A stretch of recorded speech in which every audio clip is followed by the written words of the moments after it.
kõik elemendid, aatomid, neil on tuum ja tuumas neil on prootonid ja neutronid.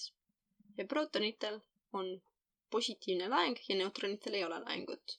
Ja kui harilikult on niimoodi, et kaks sama laenguga asja või keha või mida iganes ei taha koos olla, nad tahavad alati lahku minna, siis tuumas seda ei juhtu, sellepärast et tuuma hoiab koos tuumasisene tugev jõud. Aga kui tuum on väga suur või ebastabiilne, siis jõud ei suuda enam tuuma koos hoida ja see hakkab lagunema.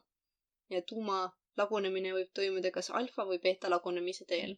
Ehk siis kõigepealt räägime alfa lagunemisest.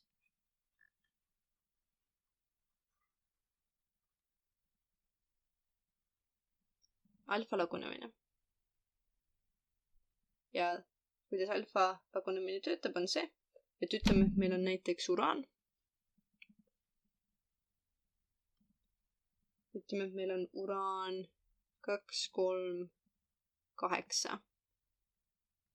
Siis alfa lagunemisel lendab tuumast ära 2 prootonit ja 2 neutronit, mis on sama, mis heeliumtuum.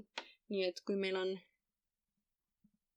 uraan ja toimub alfa lagunemine, siis lendab ära 2 prootonit ja 2 neutronit. Ehk siis, kui enne oli tal, ehk siis uraanil 92 prootonit, siis nüüd tal on 90 prootonit.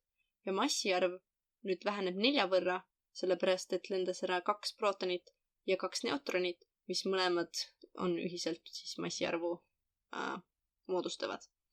Ehk siis uraan muutus nüüd alfa lagunemise teel hoopis tooriumiks. Sellepärast, et tal lendas ära 2 prootonit ja 2 neutronit.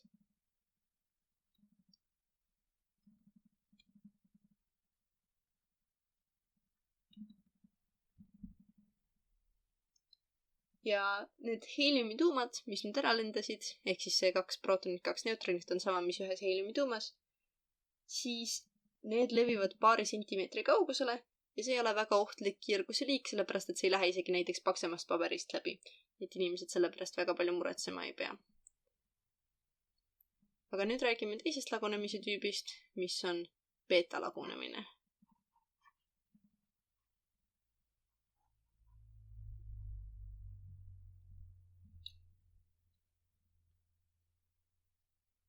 Beeta lagunemises samamoodi ebastabiilsed tuumad lähevad iseenesest vähema energiaga seisundisse, aga siin siis üks neutron muutub prootoniks. Ehk siis kui enne oli üks neutron, mille mass on 1 aatommassiühik ja tal ei ole ühtegi prootonit, nii et see on 0, see muutub nüüd 1 prootoniks. Ja nüüd ta muutub 1 prootoniks. Prootoni laeng on pluss. Ja kuna niisama ei saa tekkida lihtsalt plusslaenguga keha, siis tekib ka 1 elektron, ehk siis ühest neutronist tuleb 1 elektron ja 1 prooton. Ehk siis ütleme, et meil on seesama toorium, mis me enne tegime.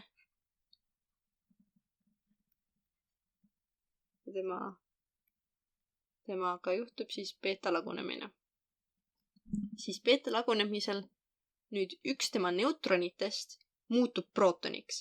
Ehk siis see aatomnumber, mis tähistab mitu prootonit elemendil on, see suureneb 1 võrra. Ja samal ajal lendas ära või 1 neutron tuumast kadus. Aga kuna tuumas on endiselt sama hulk, kuna tuuma tuli tähendab samal ajal 1 prooton ka asemele, ja 1 elektron lendas minema, siis alles jääb endiselt sama aatommassi ühik. Aga kuna nüüd antud juhul muutus aatomnumber ehk prootonite arv, siis muutus ka element. Ja nüüd me peame vaatama tabelist, perioodilisuustabelist, mis elemendiks ta muutub. Ja see on rodaktiinium, milleks ta muutub. Ja beeta kiirgus on ohtlikum kui alfa kiirgus, ta levib umbes meetri kaugusele ja siin lendab ära see elektron. Ehk siis see kiirgus ongi elektron, mis lendab ära. See lendab umbes meetri kaugusele, aga selle kiirgus võib ulatada peaaegu valguskiiruseni, et maksimaalselt 270 000 kilomeetrit sekundis võib olla selle elektroni kiirgus, mis ära lendab. Tähendab, et beeta-kiirguse energia on ka väga suur ja see jõuab ioniseerida molekule ja lõhkuda keemilisi sidemeid, mis tõttu on ta ka siis näiteks inimestele ohtlik või üldse elusolenditele. Ebastabiilsed aatomid lagunevad seni, kuni jõuavad stabiilse elemendi, mis on tihti pliini.